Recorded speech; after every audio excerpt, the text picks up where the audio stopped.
six-pack Lapadat. We got Chris Perez, 83-kilo killer from the US. And you were just saying, hurricane's coming, man. This is all over the freaking news.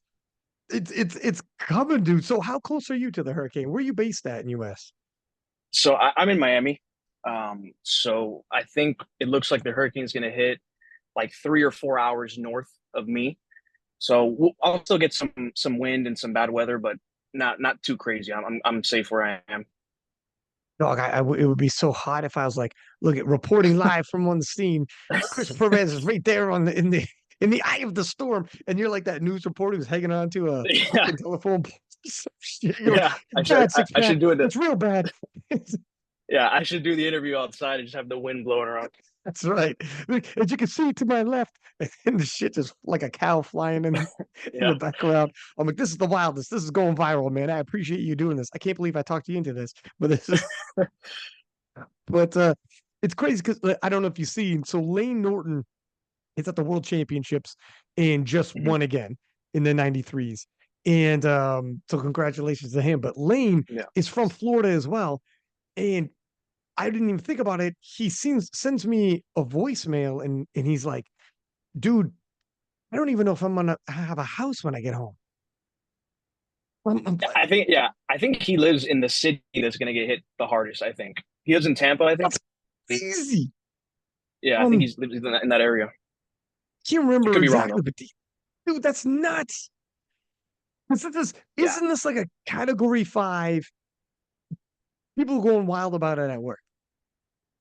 Yeah, they say it's going to be like destructive, catastrophic. It's a lot of people were like, I was watching some stuff on Instagram, and there's a guy, some meteorologist. I guess he's a well-known meteorologist, and he's talking and he's getting emotional talking about the storm and like the effects of it, and he can't even get through a sentence because I guess he's been around for a long time. He's seen all kind of storms, and I think he realizes how bad it could be.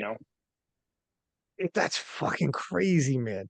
Lane Yeah. doesn't. So I was totally when he first posted up his video. So I'm thinking powerlifting. Keep in mind, I'm in right now. I work in a small town called Simcoe in Ontario. This is like an hour and a bit from Toronto, and I'm just thinking powerlifting. My mind is not on the hurricane at the moment, right? Mhm. I had heard about it. I'm updated. So when I'm messaging Lane, I'm like, shit, man, congratulations. Look, when you come back, let's hop on the podcast. We could talk about it, whatever. And he sends me a voice note. He's like, thank you, man. But yeah, I don't know about he's like, I'm a little Yeah. preoccupied. I don't even know if I'm gonna have a home when I get home. He's like, Yeah. I don't know what's going on with my life right now. And like his family is safe. There's plenty of warning, but still, Mhm. can you imagine your house gets wiped off the freaking face of the earth? Every possession you got in your house is gone. Like everything. All he'll have is that gold medal around his neck. Like it's it's be crazy. And it's like, yeah, okay, Yeah. this was bad timing. It's a terrible Yeah. timing. Yeah. At least he happened to be somewhere else, I guess, while that's happening. 100%. Yeah. 100%. I mean, he would have probably had to have gone somewhere else anyways, because you know. You get hit with hurricanes often? Yeah, I mean, in Miami we get them. I've lived through a few of them. We kind of get lucky sometimes when they don't really hit us directly. I mean, the last really bad one, I think I was probably like 10 or something. I think it was Katrina or something. Oh But shit, I yeah, I mean remember that one. this area that does get hit with, we get hurricanes. So we every season we're on alert, paying attention to it. Apparently there's another one that's coming a few weeks later, so God we do, damn. around this season we got to be paying attention to it. Dude, like like hitting the same area? Didn't a hurricane pass by just like a couple of weeks ago? Or like Yeah, it last actually, week? yeah, I think it hit the area now that's going to get hit hard again. They're still recovering. So yeah. Somebody's gotta like slaughter a goat to the gods. I don't Yeah. know what the hell, man. You got Yeah. do something. Bring it Yeah. back. Bring it back. I don't know. I don't know what the hell. Because I remember Celine the Machine posting about it and like yeah, man, that's one after the other. That's wild. Yeah, I can't even imagine having to like evacuate with what do you in this situation? What do you just load up your car with everything that's close to you in terms of possessions, or you just like fuck? Yeah, I mean, it depends on, I guess how bad it is, but yeah, I would just take my dog and just anything valuable and go. I just put a YouTube video recently, but I live in an RV, so I would have to either take it with me and drive somewhere, or go park it like in a warehouse and then leave. Because if That's I a leave it cheat code here, right and there. yeah, I mean, right now because I'm not going to get hit by anything serious. It's fine. I'm here and I'll be fine. But if it was a real hurricane, I'd have to go park it somewhere. Because if not, it could just get taken away. Oh yeah, dude. Yeah, That thing ain't that thing yeah, is nuts. That's that is gone, yeah. man. But on the flip side, if you got enough warning, like can you just straight up drive it? Like, is it easy just to take off with, or is it, that's not really that really? Yeah, in 20, 30 minutes, I can hook it up, pack everything in, and just drive. Just I need to just drive, hook it up to a truck and just go. And you can drive, 60, 65 miles an hour on the highway. You can drive. And what the good thing with hurricanes is that you get a lot of notice. You hear from for a long time, that it's coming, so you can start to plan. Dude, yeah, thank God we're in the area that we are, where you get this kind of notice. Like Yeah, freaking, not like back in the day, freaking. We'll get into powerlifting in a second, but you yeah, remember? I don't know if you heard when the Mongols were invading the world, taking over all of Asia and Europe, and freaking like it was insane. They went after Japan twice. And am I lying? At least once, maybe twice. uh-huh. Hurricane tsunami swings through and just wipes off a majority of their boats.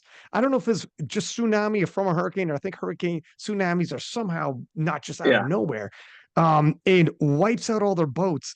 And then after twice, like, yeah, okay, we're all good. I don't know what fucking God of War is protecting that island, but yeah, he's powerful. All right. That's where proper planning and meteorologist would have, if they had a Mongolian on staff with that man, Japan would have fell, Playboy. yeah, for That's sure. history will be different. But so I want to ask, look at the 83 kilo class first off. Absolutely hot as hell right now. You're part of it. You're right up in the mix. Any other year, you just hit 840 at SBD Rally. Any of the year, and people will be like, holy shit, like you're still obviously right up in the mix amongst the elite, but you would Mhm. literally be at the front of the pack. Now it's like you have, obviously, you saw Tim Monagatti, 845.5. In the same competition, Delaney hit 840, but he's been around 840 before. Joey B hitting 865. Holy smokes. Want to get your impression on all that, as well as obviously Russ, we knew he was up there. I mean, you were there at PA Nats when he did 860 as well. Ade Masakin from Britain, 861. Obviously, Jurins hit 852 Mhm. and a half at Silent Worker. What is going on in the everything when we entered into 2024? It was Russ who can do 840 and up. And then there was everybody else about 20 kilos or more down. Yeah, Leaving 2024, like Russ isn't even the front runner. Okay, we got two guys that have surpassed him in total. Jurins isn't far behind. And we have you and Delaney are now in the 840s. What is going on in the 83s here from your estimation? yeah. I mean, I think I think it's one of those things where everything ebbs and flows, and Russ has been at the top for a long time, and um, he's been ahead of the pack by a good amount for a long time. And I think it was just some of us have been capable of that for a while. Maybe not me because I'm still kind of growing into it, but um, yeah, I think just it was about time for people to kind of surpass their limits. I think Russ doing 860 was kind of like a thing that people saw, and now they're like, oh, maybe I'm capable of surpassing where I'm at. And then Jurgens hitting 845, and I was watching that live, and I was freaking out watching his third deadlift because I didn't, I don't follow all of my competitors super closely. I try to stick to myself. I think it's better for me just to kind of be in my own lane and just do what I do. So I wasn't really following him that close. I kind of thought he was going to be around the same what he's hit in the past, and then I see him load up the pool, and I'm like, oh, he's going to go for it. Of course, I mean, of course, that's what you do, right? And he hit it, and I was like, oh, calling people, and I was freaking out watching that. So I think it's just one of those things like you see somebody do it, and then you feel like you can do it. I think the 4 minute mile, that same thing happened. They always talk about that Mm. story. I think it was like Roger Bannister, and he like hit the 4 minute mile, and then like right away a bunch of people start breaking the 4 minute mile. I think it's a similar thing. For sure, the 4 minute mile. I mean, people use it often, and the thing is, if you actually research it, forever that was the 4 minute mile was considered the barrier, the ceiling. Like it's not going to fall. And once it fell, almost immediately, repeatedly, it started getting broken. I mean, immediately, repeatedly started getting broken to the point where it's like, how is Mhm. this a ceiling one day? And then within a year, it's just falling like that. And so Yeah. that's why it gets used as an example, but it's appropriate. And now we've seen it over and over again in sports. But Russell was a guy that, because he had to take a year off before he came over to Powerlifting America. And he was around 480 range for a while. So we kind of this, or sorry, 840 range for a while. Mhm. So we kind of knew, all right, by the time he gets back, if everything goes his way, he should be up. 860, he should be around there. The rest of the division, it's for, I don't know if previously they just hadn't leveled up or they weren't living up to potential because it's some of the same guys that are hitting this. Like Yeah. Delaney's been around. Jurins has been to several world. He's in his mid 30s. Like you have a newer guys entering like yourself and Joey B. But you also have a guy like Jurins who's been around the block. At a relatively newer as well. But you also got a guy like Jurins who was around in 2018 when Russ was going against Brett. So it's weird to Mhm. see it. All of a sudden, everybody's popping off at the Yeah. same time. Yeah. I mean, I think there's a lot of factors, but I think training is also getting better. People are getting smarter. Mm. And so we're kind of just breaking past what we thought was a limit previously because we're just getting better. We're just evolving and dialing everything into a point that like we can continue to make progress beyond what we thought was possible at one point. So that's probably part of it too. 100% training's getting better. Like everybody's Yeah. seeing what everyone else is doing, and even the coaches themselves, if it's the same coaches in the mix, they're learning off it and improving themselves. When going into the world championships, were you thinking like this has got to be Russ's? And then for you, was it just a year? Were you surprised by the rest of the world? Not just Jurins, but everybody else jumping off. I'm sure you knew in your heart of hearts you had the capabilities of doing 840 eventually. I mean, you got the inside track on yourself. But what about everybody else? Did you think like, hey, fuck, I hit 840. It's going to be me and Russ by the end of the year. And all of a sudden you look around, holy shit, everybody else had the same plan as me. Yeah. Yeah. I mean, I am honestly, I'm surprised that everybody, is where they're at. I mean, Joe Bornstein, I've known him for a little bit. I competed at a local meet with him and I beat him by a little bit. There it is. He, You're one he, and he one lifted now, in the Joe. morning. Yeah. Okay. He lifted in the morning as a 74. I lifted in the afternoon as an 83 and I just chipped Still him just to counts. like, Still to be the best counts. lifter that day. Total for And, total, it fucking stands. Okay. I think since then I haven't been able to catch up, but, um, yeah, I mean, a lot of people were hyped on him, and I've been seeing his training obviously, and he's an incredible talent. He's super strong. Um, but even then, I was surprised by that 865. That was a big number. Like Mm. I'm one of those that like I have to see it to believe it. I can't just you can say it all you want, but until you do it, it's to me it doesn't mean that much. But then when he did it, I was like, wow, he's. I told him a couple times that day, I'm like, dude, you're a monster. Like that was crazy. And he was like in the back, he was like trying to figure out where I'm at. He was like asking me questions, like, "What do you think you're gonna pull?" And he was like asking me stuff, and I'm like, "Don't worry about what I'm gonna pull, man. You worry about yourself." We don't get too fucking comfortable. Yeah, All right, yeah, we're friendly, but I'm not yeah, giving you my temp selection for God's sake. But yeah. He's trying to figure out my attempts, and I'm like, "Just worry about yourself, man. I'm not gonna tell you what I'm gonna take out there." fair enough. Yeah, an SPD rally, talk about a stacked meet. So here's the thing. Yeah, Yes, Joe did that at a local meet and not worlds. However, and it was a nationals even. However, it was a nationals level. Like there was minus Russ, but it was freaking crazy stacked. You'd have got a two-time world champion in the mix in Delaney. I agree. I think even though it wasn't technically a national meet, I think when you have that level of competition and just everyone around you and everyone's kind of trying to fight for the like for money and for placing, I think it kind of can be put in the same category. I think. What do you think is going to happen in this rematch between Russ and Jurins? I don't know. I think the Jurins has more. I think that from what I've seen, he just seems to have just beyond the 845. I think he's going to have more. Um, and I think it's going to be very, very tight. And I think Russ, to be honest, just can't go in there coasting. I thought that going into Worlds, to be honest, that he was going to go in there and hit the minimum that he needed just to go to Sheffield and then not push the world record too far. And I think he's going to have to go in there and like really try. I think he's going to have to be at 100%. I don't know. I mean, I think it's hard to say. I think Jurins will probably have the last pull most likely, so he'll be able to kind of decide. But I think it'll be close. It'll be close. I'm not really sure It really comes down to that third squat on Russ, huh?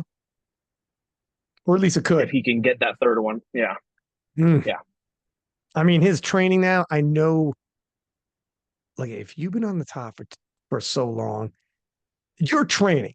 There's no doubt you're training. But there is definitely a difference between the intensity you're going to bring to a lift or a set or a workout when you just took an L in front of the world and everybody was cheering for that guy and you're trying to catch up. And now Joe emerges, Ade emerges, as opposed to you've been winning by 20 kilos and you think you're going to win by another 20 kilos and you can miss a lift and be like, yeah, it's all good. I'm sure you're still doing all your work, but your intensity's not there. If that's the difference between like 5 to 10 kilos here and there, that's going to add up over the course of a training block. Like there's going to be a difference. Is it enough? Because Jurins isn't sitting on his hands. I don't know. I'm going to find out.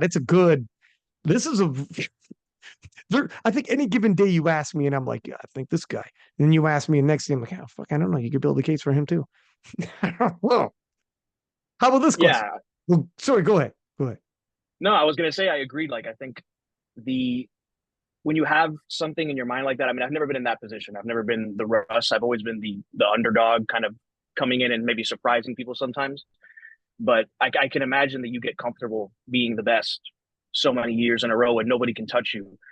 So I think it's probably different. I mean, I don't know him personally like that, but it's probably shifted his mindset a little bit. Here's the thing, like we're not talking it was like that for like 6 months, for half a decade.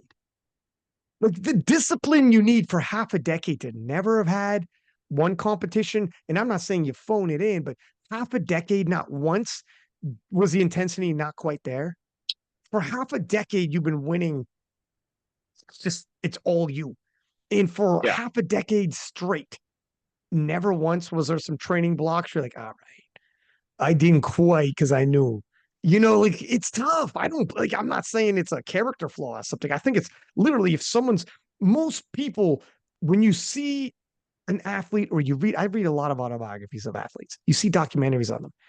Eventually you see that where somebody's been on top too long and then they have to take that L to get rattled. It doesn't mean he comes back and he wins. It just means it's different. It just means things will get shaken up. We're going to shuffle the deck again. Jurins is a week later, like a week and a half later, he's a silent worker. And he didn't water cut. He's the same body. It was only a week later. It's not like he's like a bigger human being. It was only water. And he did 852 and a half. And Jurins is close. That's Yeah. 7.5 kilos of both top end to top end, regardless of what Mm-hmm. happens on the day. So they're close. We'll see what the hell happens. I don't know. It's interesting that Jurins can do what he's doing at 35. Yeah, that's Like another that kind thing of that progress. that's another thing that's interesting is how all the people at the top, we're all at different age points. Like we have like Mm. Joe who's 22 or 21 or something, and then you have Jurins who's 36 or 35. It's crazy how some people get to that point so soon, and some people it takes a long time to get to that point. But we're all kind of, we're all competing for the same thing. Nobody cares if you're 21 or if you're 36. But that is interesting to think about. I always think about myself, and I think, oh, I have time, I have more time. But you never know, you never know if my peak has passed or if it's when I'm 36. You never know. It gives encouragement. I just had Meg Scanlon on, and again, she's like a woman in her mid-30s who had twins. And so like not only the natural aging process, but like what that does to your body. Mid-30s, and here she is, the world champion, right up in the mix as well. So yeah, it is interesting. It gives hope for those phenoms. Blake Barrett in Canada, the 74, just put a post. And I think he was a teenager. He wrote this 7 years ago and he brought it back. Like, hats off to him. And he put in the post, he's like, read, he put the caption up. And the caption read, and this is him when he first started powerlifting. So he's like, he's a kid, in his teens. And literally the caption, I'm sure he cringes when he reads it, is like essentially speaking about he's destined to be a world champion. Destined. And he's like talking as though like this is my pathway and whatever. And it's just whenever everybody starts, I'm sure they picture like I'm gonna be on the top. Like, like you just do because you don't know what your potential is. But you tell yourself you're special. And some of that comes with youth as well. And in so this is the caption he shared. And in the actual caption, he shared it as a post, like that he wrote way back in the day. In the actual caption is pretty well written. He talks about how, all right, spoiler alert, 7 years later, I didn't become, I mean, he's a 74. I didn't become Perk or Taylor Atwood, but he became a national Canadian champion, been to several world championships, tons of memories, and he fell in love with the process and he learned a lot, whatever. So there's a lot of room to grow in terms of your pathway, but you could take encouragement from someone who starts late or someone's who jumps off early from like a Joey B. When you came into the game, 2016 had your first competition. What were your goals? What was a young Chris Perez like? Yeah. So I mean, first of all, Blake and I are good buddies. I love Blake, so I like that you Is brought that him up. right? No shit. Um, So you seen the post? yeah, So you know he's what up? super Did you cool. see it yet? Yeah, yeah, I just saw it. Yeah, I saw it a little while ago. Yeah, as well, right? Um, yeah, um, yeah. I mean, so starting out, I've always known that I was inclined to compete and do athletics. I wasn't big enough to play football and stuff like that. That's what I played for like a year in high school and I liked it, but I'm, small guy. I wasn't going to be able to play professionally. And whatever I did, I wanted to be the best at it. So I kind of jumped around between things. I did CrossFit and I was okay at that. And then I got hurt a couple times and then I started powerlifting. When I first started, I had no idea. You just don't know what's good and what's not good. You see people and you follow King of the Lifts and then you see all the best lifters. And like, so I looked up to Taylor Atwood at the time. I was a 74. And after my first one or two competitions, my mindset was immediately, I'm going to be the best someday. I'm going to be a world champion. So right away, I knew that's what I wanted to do. And Taylor Atwood was someone I looked up to for a long time and that I wanted to beat. And just now, I mean, I beat his total by a tiny bit as an 83, but Hey, we covered this that's a earlier. Total for total, total for yeah, total. You yeah, surpassed that one. yeah. No Wilkes in the jungle. That's right. That's right. Yeah. So yeah, I knew right away that's what I wanted to do. And anybody that asks me, I'll tell them if I at any point feel like I can't get to that point, I'll probably stop. Like that's my driving force. That's my goal. I want to be the best. I feel like I can do it. I feel like it's pretty, of course there's guys hitting at 65, but I'm right there. I think I'm knocking on the door of that. Mm. I think it's, and on the day there's always, competition is different. I always do better in competitions than I do in training. My best training total is way off my best meet total. There's like another gear that, when you're in a meet, it's just different. You miss one lift and then the outcome changes completely. So for me, that was the driving force, and that's still the driving force. I got to win my nationals first because we have a lot of heavy hitters here in the U.S., but I think it's just a matter of time. Honestly, that's what I truly feel. Say the least, there's a lot of heavy hitters in the US. Holy smokes. Yeah, that's but that's the toughest of nations to come through. But yeah, it is definitely a more international field now than ever. Well, I don't know than ever. Obviously, we used to have Brett Gibbs and whatnot, but still, yeah, super international. It's a stacked class. So so for sure, interesting. You told me one of the things that popped out to me is you said if you ever felt like the dream of being a world champion wasn't attainable, we're all good here. No kidding. That's interesting to me. Like, yeah. I want to dive into this a little bit.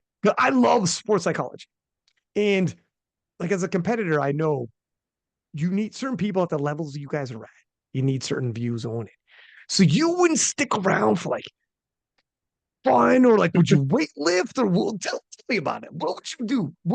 I would, yeah. I think I would continue to train, but I wouldn't train like a power lifter. I would just go to the gym and still do some lifts and just do a more general fun, stay in good shape, and still want to build some muscle. And I love training. So training, I love, and I love powerlifting. But for me, it's there's a, I don't know if it's an ego thing. I don't know if it's just, I just got to be the best. Like there's no way around it. Like I want to step into the room at the venue and for everyone to be like, that's the guy I got to beat. You know, I've always had that image in my mind.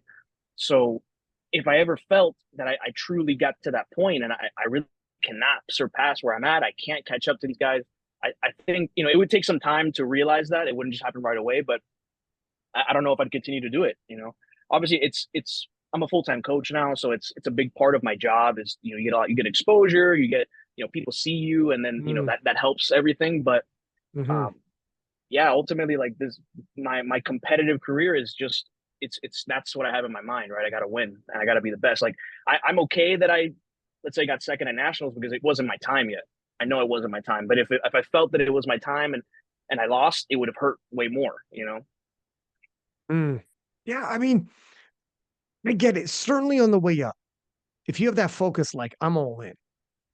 You know, this is everything. And when someone tries to talk to you about, well, what if you get up there and you medal at Worlds and you can continue to medal at Worlds, but the gap between you and number one, you don't think you can, in your heart of hearts, you're like, I don't think I'm going to surpass that. I'm not going to mitigate that, and that's not going to be me. I can sort of get where you lost. Now it takes steam out of you. I get it. Like you have to. On the flip side, like I know, like the World Championship experience is such a freaking experience. I mean, my friend Caffrey, who's the Canadian 83 kilo champ, he's going to like, I think it's like its fifth World Championships, and just going, he's like, he loves Worlds. Most people, when you get the Worlds, how about this? I don't think you change your mentality because it's got you hungry. Yeah. But you get the Worlds, and if somebody's like, you will be able to go to the Worlds next 5 years, but you can medal, but not gold. That's when it gets tempting. Gosh, shit, wait till you get there and you have all these experiences. You're like, God damn. I don't know. Yeah, I'd probably do it a couple times for the experience because I'd want to say that I went to Worlds. But if whatever, if God came down to me, or if you could see in the future and you're like, dude, you're never gonna be the best. I probably at some like I said, I'd probably go to Worlds once and just see what it's like and experience it, and you know, do everything, you know, get everything you can gain from that, and then after that, I'd be like, I don't know if I'm gonna keep doing this. The goal, it's just the dream is dead. You know, it's not there anymore.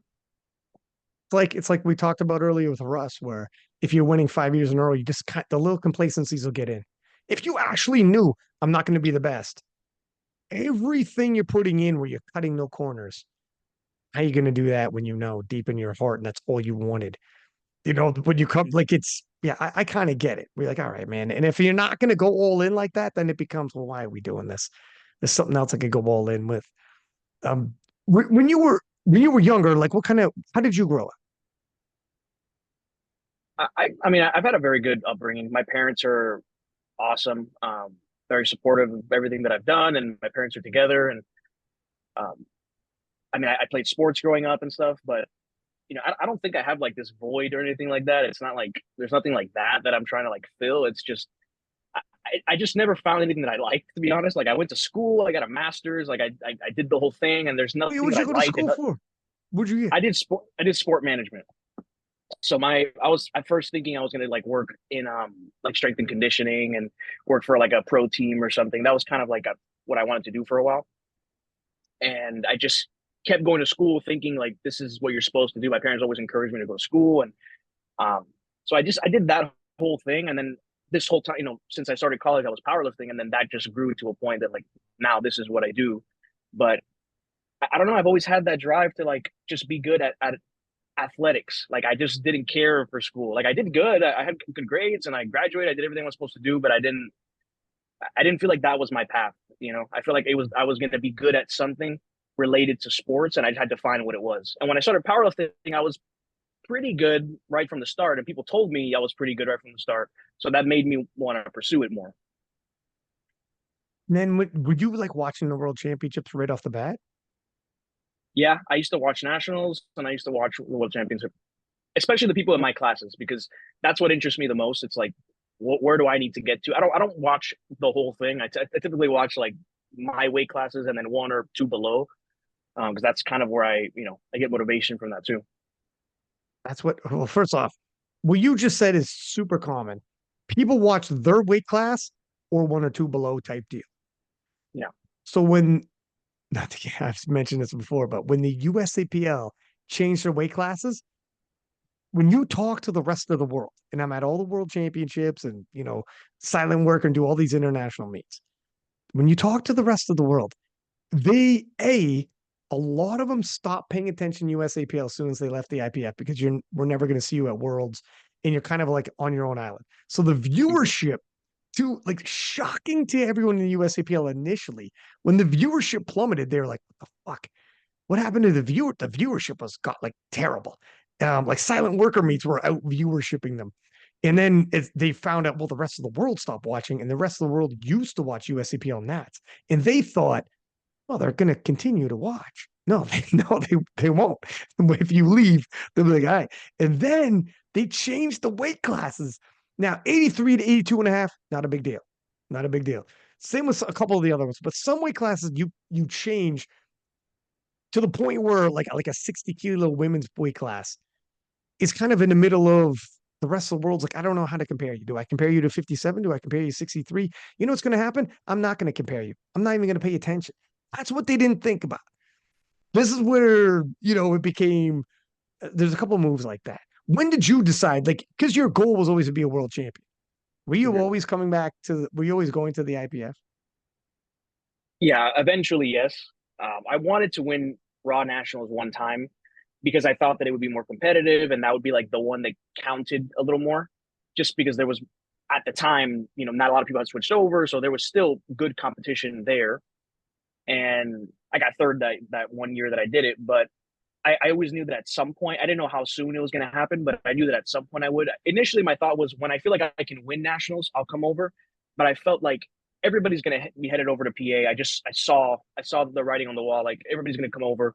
At first, I was very pro USAPL, and then when I saw the shift towards PA and how well IPF was doing, I was like, this is my end goal anyway, so I'm probably going to switch over. And I knew that I wasn't going to most likely beat Russ that first year, but I always want to throw my hat in there. And I was like, I'm good enough that like he still has to make his lifts. He can't just like show up there and just do whatever. So I felt that there was always a chance. So that's why I switched over sooner rather than later. And I'm glad I did because I got PA was a really good experience. I got to do Raleigh, which I was super excited to do. Probably my favorite meet. So I always knew that at some point I was going to switch over because I wanted to go to Worlds. That's the ultimate goal. And then now that Sheffield is a thing, I want to go to Sheffield. Mm. Yeah, we'll get into that in a sec. But at one point you were pro USAPL. Did you shift your goal of being a world champ? No, I never did. I just initially like I'm not super outspoken with my opinions about things. I don't like to rattle the cage too much. I kind of just keep things to myself. At first, I kind of was siding with the USAPL and what they were saying, the whole drug testing thing.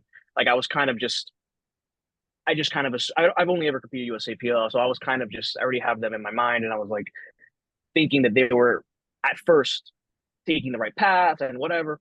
And then as I start to see some of the things like the shortcomings, like the mistakes they were making, like not listening to the lifters and stuff, I was like, this is not the better product, and this is not the more professional product.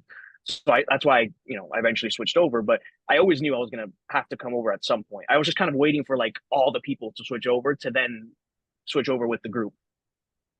Yeah. I mean, it's enticing, right? To become a world champion and in any how's your family feel? Like your family must have been like, holy smokes, Chris, what is going on here? Like, did they realize where you're at with the sport? Yeah, I think they realize sometimes like when they go to competitions and people come up to me like strangers, oh hey Chris, and I don't know them and they want to talk to me or whatever, or when they see up a post that somebody made on Instagram about me or whatever, or like I just got my first couple sponsors. Like when they see those things, they really start to feel it. At first they, to be honest, I mean, I don't know if they're gonna love that I'm gonna say this, but they they kind of felt like I was wasting my time a little bit. They're like, like, why are you putting so much effort in this? Like, you should just go and get a job and like whatever. Like, I was working like part time, like whatever, but not really. I didn't graduate and then go out and get a full time job. I was kind of just like, going through the motions, and then now I coach full time, so it worked out. But at first they were like, I don't know if this is gonna work. Like, they would go there and support me. They've been almost all my meets, but yeah, they more recently, like in the last 2 years, have started to realize like how much it means to me first, and then how good I am. I tell them like I'm one of the top 5 or 6 in the world, and then they start to kind of okay, that makes sense, and then they see me at the meets and they see people cheer for me. All they have to really like. It took them a little bit to warm up to it. It's funny where you can look to your parents and be like, "You guys are fair weather fans, you know that, right? You're hopping on the bandwagon, and Yeah, you're all over it now when I'm hitting 840. Okay, where yeah, were you when I was doing 7 something? But yeah. your progress has been huge, though. Your progress has been. When did you start working with Marcellus? We started, I think, in December of last year, so we're about 10 months in. Is this a huge jump for you? Do you think this is a big boost in your progress? Was there big changes made or not? Yeah, we did make some bigger changes to my program. Um, I worked with Nori for a while, for a long time, and then I worked with Joe Stanek temporarily for a little bit, and then now I'm with Marcellus. And yeah, I mean, I honestly think I'm in the best place right now. We work together very well, and I think that there's a lot of things that he does in his programming style that I didn't think would work for me, and then I kind of gave it a shot, and then a lot of the things have worked for me. But we've also retained some of the older stuff that I've done because we just it has continued. A lot of it has continued to work. So I really like Marcellus is super smart. Like you could pick his brain, and he's got these systems and he's got these things that he does. Like I would see things like his lifters are well known for like taking big jumps. And at first I was like, that doesn't work for me. Like I don't know. I'm a special snowflake. Like that doesn't work for me. Like I take small jumps and then we start working together and little by little we're taking like slightly bigger and slightly bigger and slightly bigger jumps. And now I'm taking That's these how he huge got you. jumps and it just Ease you works, into it. He eased Yeah, you into yeah, you see a program yeah, like, okay, I see what's going on with my warm-up sets to this top yeah, single, man. What's going on here? yeah, Okay. Now, was it when you were with Nori, were you an 83 or an 82 and a half? yeah. Did you ever think, holy shit, I might be getting coached by a future opponent? Yeah, that was actually something I talked to him about a few times. Um, that was something that was on my mind as I was getting better. So there was, I don't want to get into the specifics where him and I are cool, but there was other things. And then that was one of the things that I had in my mind was like, I felt weird to be coached by somebody who was my direct opposition, like on the day, like we were right there. I was like, I didn't like that. I didn't love that. I don't think he would ever do anything to hurt me or my progress. I mean, I love Sean, but I didn't, that was one of the things that I was like, this is not, I don't know if this is going to work for me long term. Like, dude, that's totally fair. I mean, sure, I agree where I don't think he's going to do anything anyways. Like, he's going to program the best he can, but at the same time, it feels freaking weird. It's happened Yeah. before. Friggin' Chris Dunsmore and Chelsea Sabat. Kristen Dunsmore was training Chelsea Sabat, and they both made it to the nationals and competed for a freaking world spot and went toe to toe. And I mean, it came down to the last fucking deadlift. And Kristen Yeah. Dunsmore won out and was like, holy shit, did I do a good job with your programming, huh? And the thing is, Savitt made like huge gains on her total. So when they first started working together, maybe, I don't know, but maybe Kristen was like, yeah, right, there's a bit of a spread. We're fine if I coach you. I'm ahead or whatever. And then as it got to nationals, when it started getting like, Chris, you got a problem here. Like you created a monster and you got to face off with your own monster to get back to worlds. She's probably, Yeah. holy shit, do I start taking away her drop sets? What am I doing here? What I started knocking off some percentages on their singles? Like, holy smokes. And when they competed, Kristen Dunsmore goes, look at when you initially signed up and I made you pay, part of the service you paid for was game day handling. Now, I don't think this is a good idea, but you already paid for this. And Chelsea's like, yeah, no, we're not going to do that. They're like, what Yeah. am I going to fucking compete against myself in the attempt select as well? But yeah, man, I can't see it happening in terms of like being coached by a potential opposition. Yeah. How do you, It's interesting. Like he was living in Miami for a while. So we were trained together sometimes. And Jesus? as I as I was getting better, there was like more and more trash talk going on. And I'm just like, this is so weird. Like he's like telling me he's gonna beat me, but I'm like, wait, but am I supposed to get better? Like, what's going on here? Like, Yeah, yeah. he didn't make me feel weird, but it was just, I just knew that it just wasn't gonna work. At some point. What's the update with Sean? Is he coming over to IPF? I believe so. I think he signed up to do a PA meet later this year. So I think the plan for him is to do PA Nats next year. It's gonna be freaking interesting as hell with all you guys at PA Nats. There's Yeah, just too many of you. yeah, yeah. I think the 83s are going to be crazy this year for sure. I think it's going to be I don't know, 5 or 6, 7 of us or something that are going to be like all fighting for podiums. So we'll see how that goes. And I would like to see you guys, like you could send like two guys North Americans in this like 283s. I mean, you guys got like freaking, it's so stacked. And of course, SBD is continuously doing meet that rally meet. How was that rally meet? I seen the stream, but I wasn't there live. What did it feel like? What was it like? I think that was probably the best meet I've done, just overall production wise. Like it was a really super well run meet, and probably the most fun that I've had in a meet. I actually had the choice between NAPF and doing the Raleigh meet. I ended up doing the Raleigh meet, but I would have done the NAPF if that meet didn't exist. But yeah, I mean, it was exactly what you'd expect from an SPD meet. It's what I imagine some of the meets I haven't gone to feel like that SPD runs. But yeah, I mean, just it was a really good meet. It's SBD is really leveling up in terms of the broadcasting that people expect. Like when you Mhm. watch some local meets now, and God bless, don't mean to harp on it, but some of the untested meets that they hold, when you watch them Mhm. now, it's like you guys, the game is leveling up. The expectations are leveling up. SBD is Sheffield was like it forced everyone else to reevaluate what they thought of a top end powerlifting competition. But then SBD's knowledge after pulling off Sheffield, now that they know what works and the standards they have for themselves, even in terms of the presentation of the backdrop, everything fast, it looks entirely different Yeah, what they planned. yeah. The backdrop was something that a lot of people were talking about, and that I felt that was like that's such a simple thing, but it makes the meet feel so different when you have a nice back like that light blue backdrop. I was like, this looks professional. Like this looks like a real, not like a rinky dink thing. No, no, dude, looking at it, looking at the pictures, looking at the highlights as they came out, they look phenomenal. And the killers they had lined up for a local meet, man. I mean, that was especially obviously the 83s, but Mhm. it lined up perfectly with their singlets and the whole nine. It was very well done. SPD does they do a good job, man. Yeah, They do a good yeah. job. So what world championships did you start watching when you started watching it? I want to know what era this was when you started I think I really might have taking in watched. who's at the top. I might have watched 2017 Worlds as the first Oh Worlds. shit. So you Was that were was that John Hack or who was Hack and the Greg first one? Gibbs? Hack was 2016.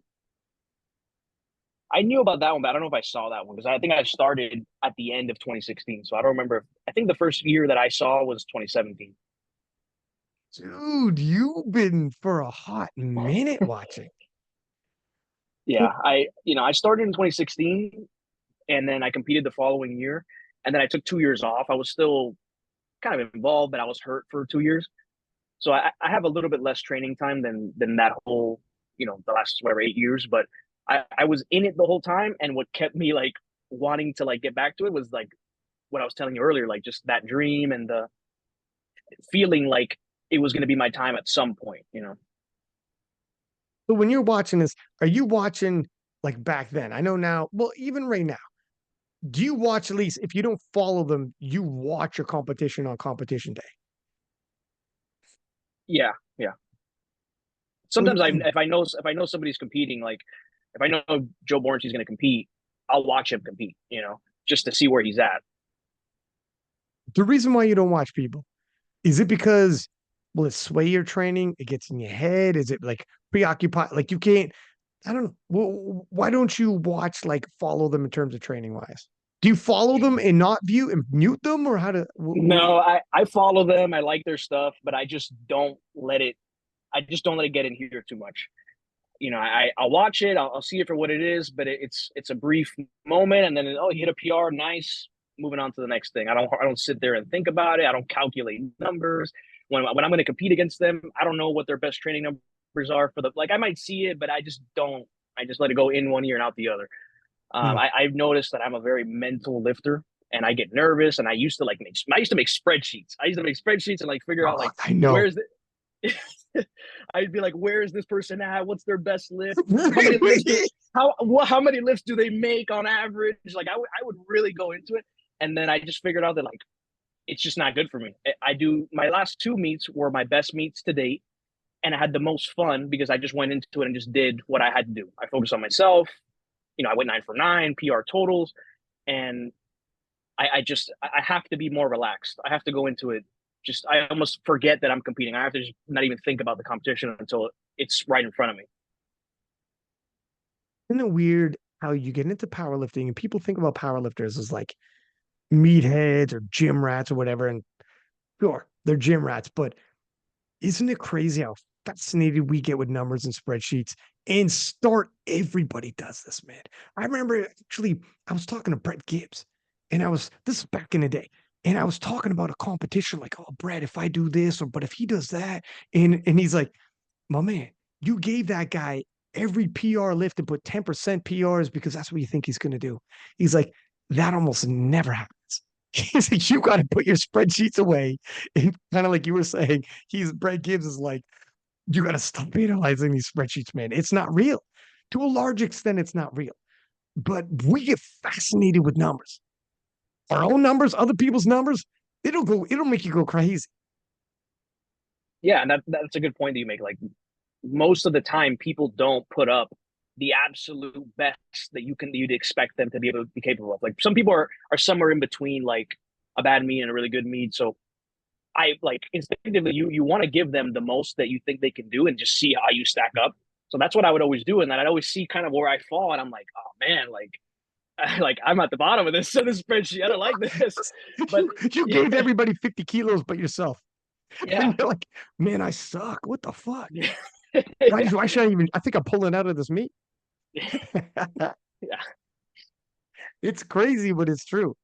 So the spreadsheets are gone. When did you put the spreadsheets away? Was it Marcellus who's like, hey, man? So after Raw Nationals last year, so going into PA Nationals, I wanted to have a different approach. Would drive myself crazy. I would just make myself thinking that is going to lead to a better result. And I'm just a calm lifter. I'm not really. That's why you rarely see me go out there and scream or yell or make a big deal. Maybe after the lift sometimes if I'm because I'm it's over and it doesn't matter at that point. But just going up to it, I got my headphones in. I'm calm. I'm relaxed. I walk up to the bar and I treat it like any other day in the gym. And I just noticed that when I did that, the result was so much better. I had fun. I looked around, like I enjoyed the experience, and I also had my best competition. So after that first competition that I did that, I was like, okay, this is what I'm doing going forward. I did it again at Raleigh, and I had the same outcome. So I was like, okay, this is the way I am. I just got to make myself calm, not make myself crazy. Isn't it funny how like powerlifting? I try to explain this to other people. When you tell somebody you're into powerlifting, they don't fully understand how invested powerlifters are. Like we are like almost a cult. We are so crazy invested. For us, certain people in powerlifting are like demigods. We're like, oh my God, that's so and so. And it's crazy. And we all know what each other are doing. We know about like the relationships between the different teams. We know who's dating who, what's going on from what controversies are happening. And it's like, Yeah. it becomes your life, man. And what other relatively niche sport? I say niche, we're not small by any all over the world. Obviously, our world championships are huge, but we're not American football, soccer, baseball, boxing, MMA like that. For a sport like us, I don't think all the different podcasts we have, all the different personalities and whatnot, powerlifting's got to be unique. And when you tell people you're into powerlifting, I don't think they fully understand. Like, no, no, no, no. This could be all life encompassing. You'll think about it every single day. If you're deep, you're gonna think about powerlifting. Dude, I've been doing this since 2008. I legitimately can tell you I don't think there's been a single day I haven't thought about powerlifting. At least this just hasn't. I Is that agree. crazy? No, I mean that it takes over you in a way that like it's hard, you know. And like I said, I have to bring myself down because if not, I'll spend all day thinking about it. So I have to like allocate time to like thinking about powerlifting, and then I got to do other stuff because I if not, other things won't get done, you know. Yeah. Yeah, it's nuts how quickly we can lose track with this, with all of this, man. How do you when you see this and you see all the different personalities involved, do you ever think about like, man, I gotta be more of this to get attention. I gotta be more of that. But you'll see it in powerlifting. And it works, at least Yeah, momentarily, not all the time forever. I agree. I think that you know the people that are most successful tend to stand out in different ways, and I think maybe that's part of the reason why I have like one of the smallest followings compared to like I'm right up there with these guys, but I think everyone else has a much bigger following than I do. It's because I'm just kind of just myself, and I don't really do anything special. I just kind of post my training, I post my clients, and I don't really stand out that much, to be honest. But I think sometimes that is a thought in my mind that like I'll want to do something like a little silly or a little whatever just to see what happens. So I'll post a picture of myself like I have like this like cowboy thing. Like I wear boots and sometimes I wear a cowboy hat. It's a style that I like. So sometimes I'll post a picture of myself in a cowboy hat, and it's like so people now Shirtless, like shirtless. Yeah, exactly. shirtless However, with a cowboy hat and boots on. Dog, you'd be like, what the fuck, six pack Lapadat like that shit twice. He's trying to get my attention. Like, take it easy. you know what's funny? They Angelo and Steve Denovi, they have a they do the Two White Lights podcast, and they did a podcast one time, and they did like a preview show, and I don't know what happened with the show that at the end they were like talking about me, and they were talking about like imagining me on a horse shirtless. I don't even know what happened with in that conversation. I can't remember now, but I remember it went in that direction, and I was like, whoa, what's going on here?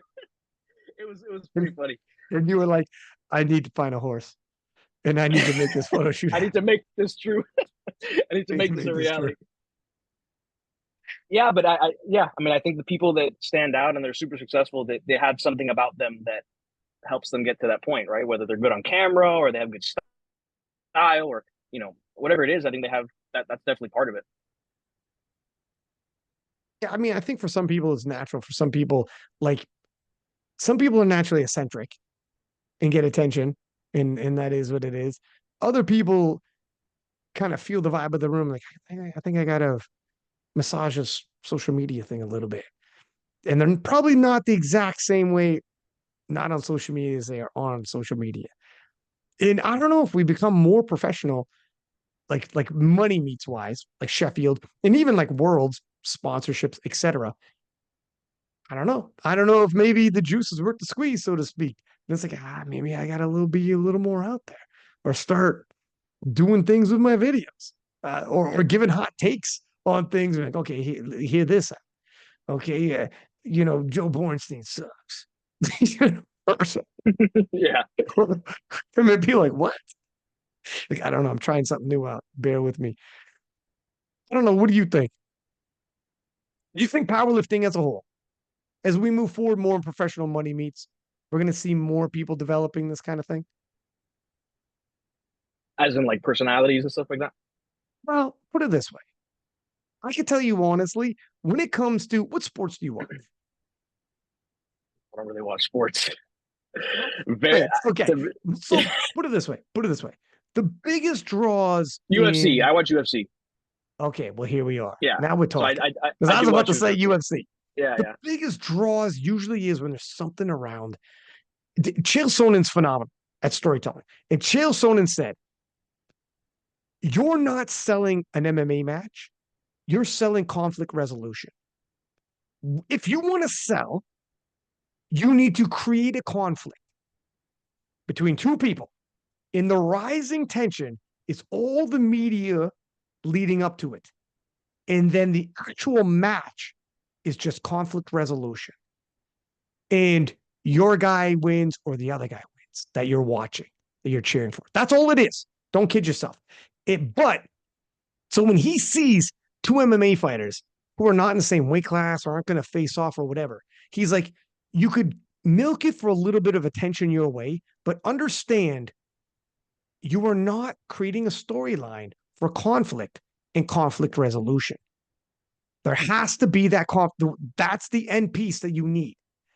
And when he breaks it down like that, my God, is it not real?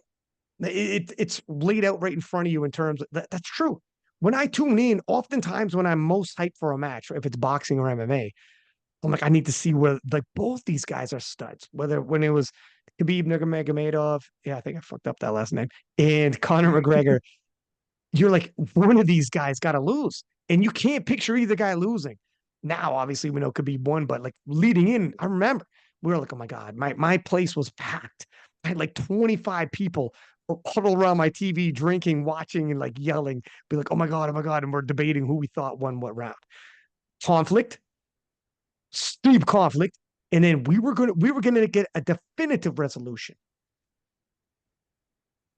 I think if we take, and that's man, it's the same thing when it's fake and it's pro wrestling or whatever. As we lean into this, I don't know. What do you think when you look at powerlifting? If you let's say Russ and Jurins had a beef and it's going into Sheffield, and they're going back and forth. And Jurins a little bit. Jurins took Russ went to the UK and had a picture of himself like in the UK, linked up with some people in the UK, not Jurins. And I'm glad it Mm-hmm. wasn't Jurins because it'd be too close for comfort. Linked up with some people. And Jurins seen, fuck, my man is in the UK. He he's in my country. He reposted Russ's post and put nothing crazy, but I'll see you soon. You had to say something. And I'll tell you what, I like that Jurins did that. If I'm in similar shoes and someone comes to Canada and I see that and they're linking up with like, I don't know, fucking Canadians like Jessica Bittner or some whatever, and you what? These are my people. You know, you what? And we're competing. I gotta say something. I gotta repost, and it might not be crazy offensive, but I'll put like, yeah, well, you didn't come and see me, but you'll be seeing me soon enough, huh? Something, something. But what do you think? As we get into money meets like that, and you already said personality wise, you're not initially like that, but do you think you lean into it? Do you think it's a good thing that other people do? How do you feel about all that? Yeah, I mean, I think it's great. Just like you said, I mean, I watch UFC. I don't know why it didn't come to my brain, but that's the most interesting fights are the people that can hype it up and can, have that person like a Conor McGregor. Like that's kind of when I started to kind of get into it a little bit, like when he was kind of coming up, and I was like, this is like he's cocky and he's kind of arrogant, but like he backs it up, and that makes it interesting. If he just went in there and was just like, yeah, it's great to be here, and we'll see what happens. Like nobody cares, you know. And there might be other fighters that are better than Connor, but they're not Connor, you know. So I think for our sport to continue to grow, that's a good way to do it. And I over time and pushing myself a little bit of time to be more like that and to not be so quiet and say little jabs to somebody or whatever, you know. I'm making YouTube videos, so I'm getting comfortable behind the camera a little bit. So I'll take your advice, and one of these days you might see me tagging somebody. This way, put it like there is, I say all this. You don't want to go to a point where it feels manufactured, even when you're doing it yourself, and you're like, I just don't like this. I don't feel that's fair enough. And also, you don't want everybody and their mother doing it. I remember like way back in the day, Russ is like, look, and I get it, but if you're like ranked 15th, you don't gotta tag me and talk some shit thinking I'm gonna repost or whatever. Or if you see me and you're ranked like 15th, please don't stop me in the hall. And I got to give you 5 minutes of my day to listen to. Yeah, Like, you're not going to manufacture. I'm not going to go online and give you that shine or whatever. There's both. I guess like it just happens over time. If you're like, look, the feeling's right.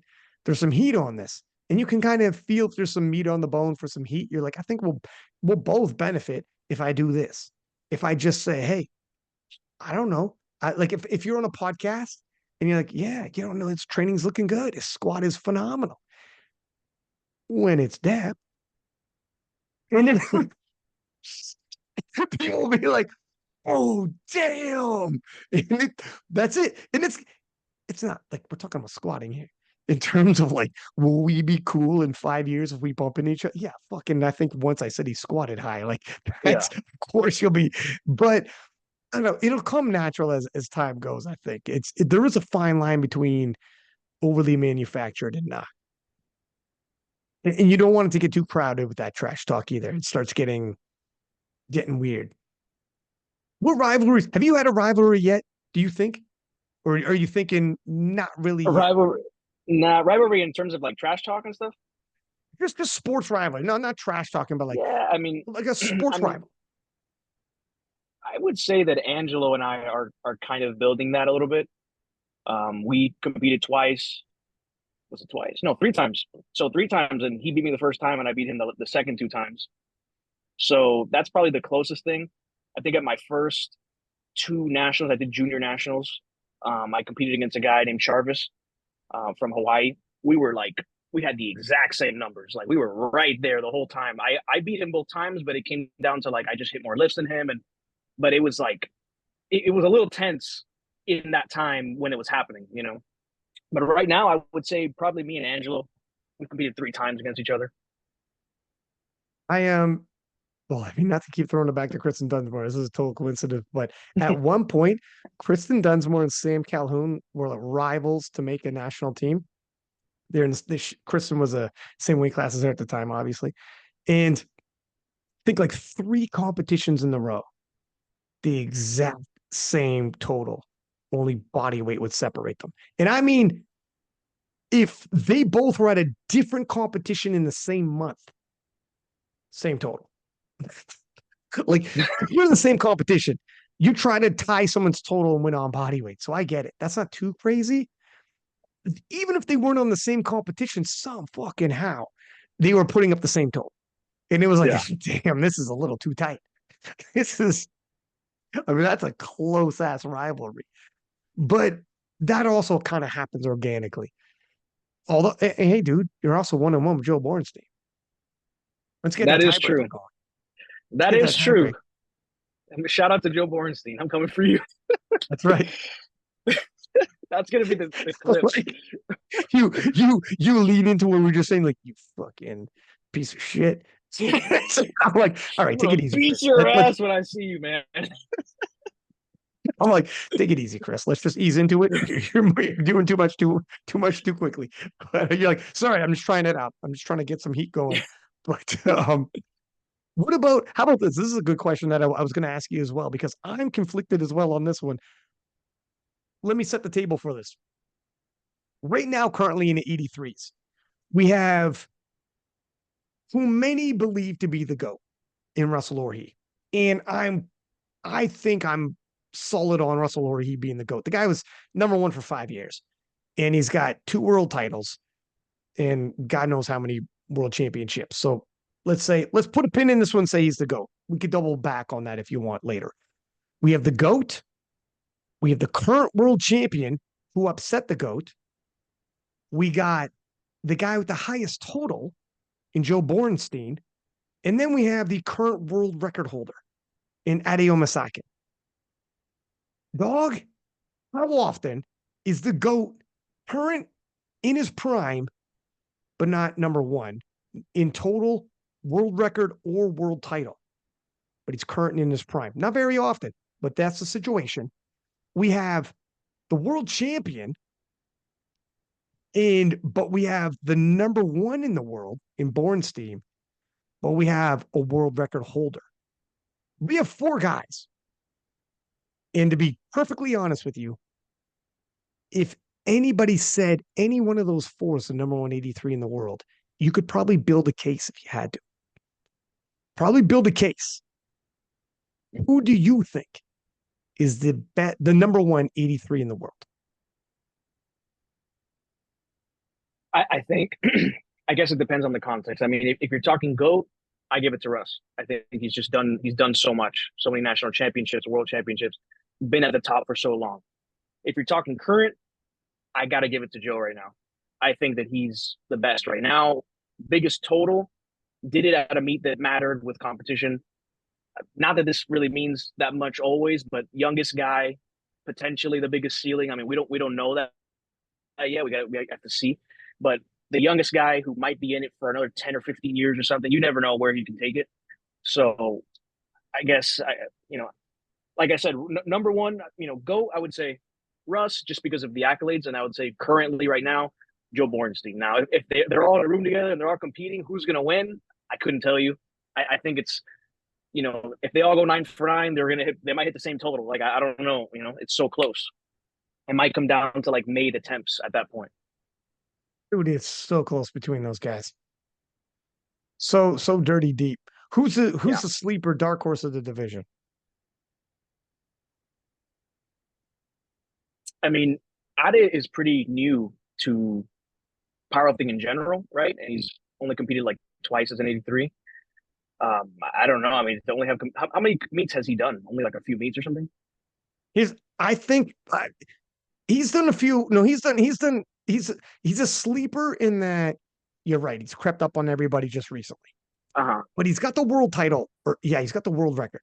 Not the world title. Sorry, that's Jurins. He's got the world record. Mm-hmm. I don't think he'd qualify as the sleeper. You can't. People aren't sleeping on you if you got the world record. Let me throw this out to you, because when people think of Sheffield, they think of Russ. They think of Jurins, rightfully so. That what we saw at Worlds was fantastic. Forget and sleep on Tim Monagatti. Yeah. 845.5, and he was like 81 kilos.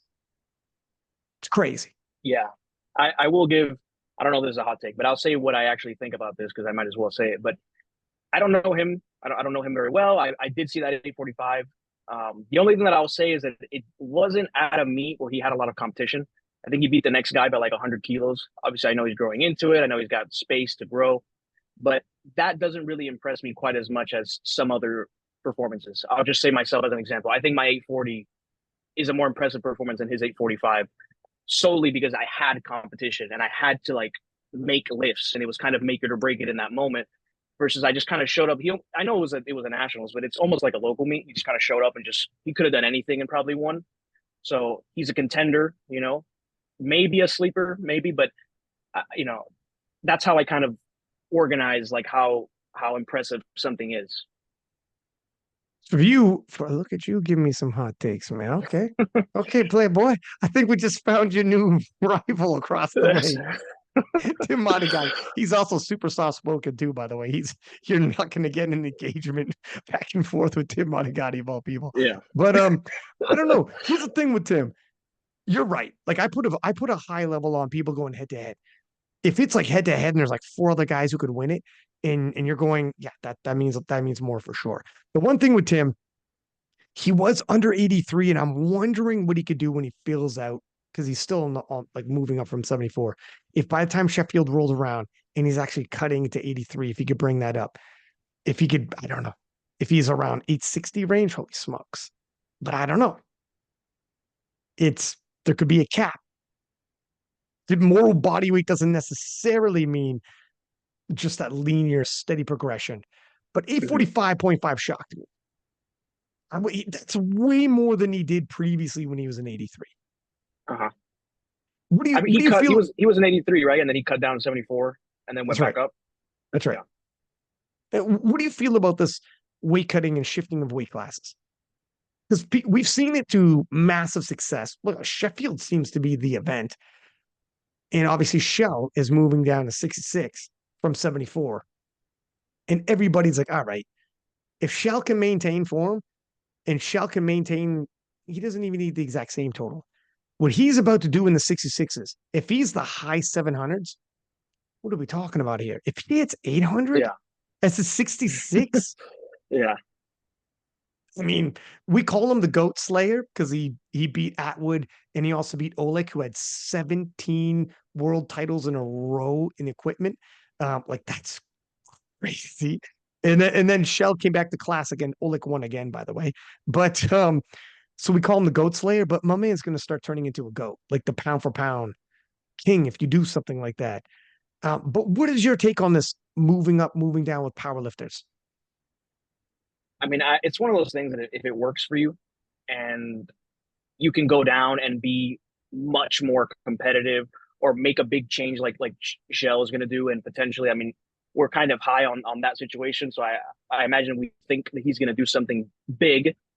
Um, that's great. I think it's cool. I mean, I'm not really like that. I could never see myself Really. cutting down a whole weight class. I think if I lose 2 kilos, I immediately feel like crap. So don't expect me to cut down to 74 and do anything special.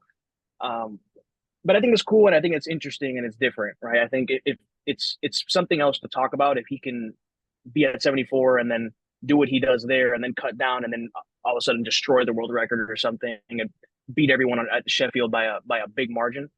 Um, I think it's impressive. I think it's pretty crazy people that can hold on to their strength. In Tim Monagatti, it's interesting. Even if not a world champion in multiple weight classes, he's still world's medalist. It's difficult to change. These weight classes are huge jumps. They are not small. The thing is too, when a guy like Shell does what we think he could do, or let's okay, Shell hasn't done it yet. Let's use someone else as an example. When Agatha did what she did at Sheffield and just Mm-hmm. totally leveled up the 69 kilos. For a while there, Gara, Leah are like, yeah, let's do 69. But they're not full 69. They're not even filling out 69, let alone cutting it to 69. I remember having a podcast with Penna, with Leah on the podcast, and me telling Penna, my man, I love Leah. All right. But I'm like, Leah's doing what she's doing, but she's not a true 66. She's not even filling out 66, let alone cutting to it. And I said, at some point, a true 66 who's also a freak talent like Leah is going to come. And it'll be Leah can't pull off what she's pulling off. And he was like, I don't know, man. Like Leah's special. And of course she is. She's 2 division world champ. It's Leah Babel, for Mm-hmm. God's sake, but not a true 60, 69. And then, of course, Agatha is like, let me cut down to 69. And here we are. Someone actually took that clip from years back and posted, it was like Six Pack Lapadat warned Leah Babel years before, hey, a real 69 is going to come down. And when somebody like Agatha comes down and does what she did, and someone like Evie comes down and does what she did, it gets everybody thinking, fuck, what happens? What happens if I cut and I do this little experiment? And Tim Monagatti is an interesting case because he dropped down to 74. Didn't win, but he medaled and was fantastic. But he didn't actually improve his overall world's placement. He's a world's medalist. He was a Mm-hmm. medalist in the 83s. If you have your pick, why not be bigger, stronger, eat whatever the hell you want? Like life is going to be a lot easier, weight class up if your placement's the exact same. So it shows that like there isn't everyone who's thinking because they're getting biased by these people moving down. It's just because you move down doesn't mean you're going to retain your total. You might stay in the exact same spot on the podium, but your life is less enjoyable because you're not eating as much. And you're not as strong in the whole nine, right? There's a lot that goes with it. Yeah. Yeah. I would almost always rather go up a weight class. And I always encourage people to do that. Um, I'm another example. When I was 74, I did like 2 or 3 meets at 74. I had one bad water cut and I said, I'm never going to cut again. And I went up to 83 and like, I just didn't want to do that again. And I've had a couple of small, 2 kilo cuts here and there at 83, but at Raleigh, I didn't cut. I ate the day before. Whoa. I didn't cut at all. I woke up under. So I'm trying to push Marcellus to like let me do that. Just keep like being 83 kilos, and he's like, okay, we'll do it for a little bit, but you might have to get a little bigger at some point. And I'm like, okay, we'll worry about that when we get to that point. But for me, it's like everything is so mental that if I have to stress over cutting, and I don't know if you know, but like maybe Joe told you at one point when you had him on the podcast, but my diet is kind of not that good. I eat pretty bad. I can talk about that more, but I like to eat and I eat just not good. Like I eat McDonald's 4 or 5 times a week. Like I'm pretty terrible when it comes to some of that stuff. So I like to eat and I like to enjoy my life and I don't want to cut. So I don't want to have to force myself up to a certain body weight to then cut back down. For me, it's like the stress of doing it, I think outweighs what the benefit of like eating better food. Well, first off, God damn, you Which need is, a McDonald's. You eat like a child, and I love it. yeah. Dude, I fucking love McDonald's too. What are we talking about here? I'm not going to shame you into that. How many calories? Do you know how many calories a day you eat? Like Yeah, 7,000? no, I've had periods of time where I track. I don't normally track, but I've had like a few weeks ago I was tracking and I was averaging like 3,100 calories, something like that. Okay. That's pretty good, man. And I know where Marcellus is coming from, where like there's a reason why we have weight classes. And you were making it easy peasy lemon squeezy into 83. And you know what? There definitely is something to do with stress in terms of actually having to cut and what that does to your body. Cortisol levels, the whole nine. It can change things. So if you're like my friend, if I cut and I stress, that could even if the cut itself is completely manageable, the stress on my body, my mind, am I sleeping as well the night before? How much does sleep impact your performance? Everything might not be worth it. So I respect that and I get it. If it ain't broke, don't fix it. Your pathway has been like progress over progress, man. E40 numbers don't lie. But I do know where Marcellus is coming from too, where he's like, when it comes to if you had 3 kilos over, that's like 7 pounds, 7.5 pounds. And I used to cut Yeah, 7.5 to 8 pounds all the time. That's a bigger human being. What are you squatting then? What are you benching then? How does that impact your lifts then? If you get to a point where I guess maybe maximize what you can without cutting, and then you're like, whew, getting up to like 860. Now we have to have that conversation. How do we get up to 870? You start capping there. I don't know. What does that look yeah. like? It is the next. It is the next thing that I'm probably going to have to do at some point because I don't think I'm going to be able, like like we're saying. I mean, the field is so stacked, right? We have all these people that I'm going to have to just find more and more things to like level me up, and that's Yeah. probably going to be the next thing. I've cut 2 kilos. It's not a big deal, but I just felt so much better when I didn't have to. So I'm trying to like ride that out, but. I believe it. I know if I'm walking around 190 or something, say 86, 87 kilos, and just a bigger person, like my training might just go better in general, less injuries, just everything. And yeah, I mean, for sure. And first off, picture on your path to 190, how much McDonald's you get to eat. That's what Marcellus has got to start doing. It's all dog. I'm That's in the sales. I'm in sales, man. Marcellus got to be like, yeah, but think about the path up. Okay. What does that look like? 7 days a week, multiple times a day. You know what I'm I didn't saying? yeah, I didn't think about that, McDonald's but is gonna be maybe like, you again.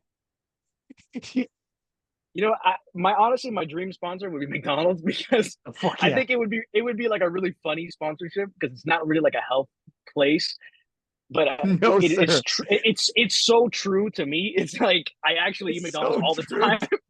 Like my normal diet is like I eat relatively normal earlier in the day, and then at the end of the day, I'm like I know I'm light. I haven't eaten enough, so I just go to McDonald's and just fill it in with whatever. Yeah. Yeah, What you eat over there, man? Let me know. What's all your kind of stuff. It depends what I'm in the mood for, but what I like kind of I like stuff? I like Big Macs.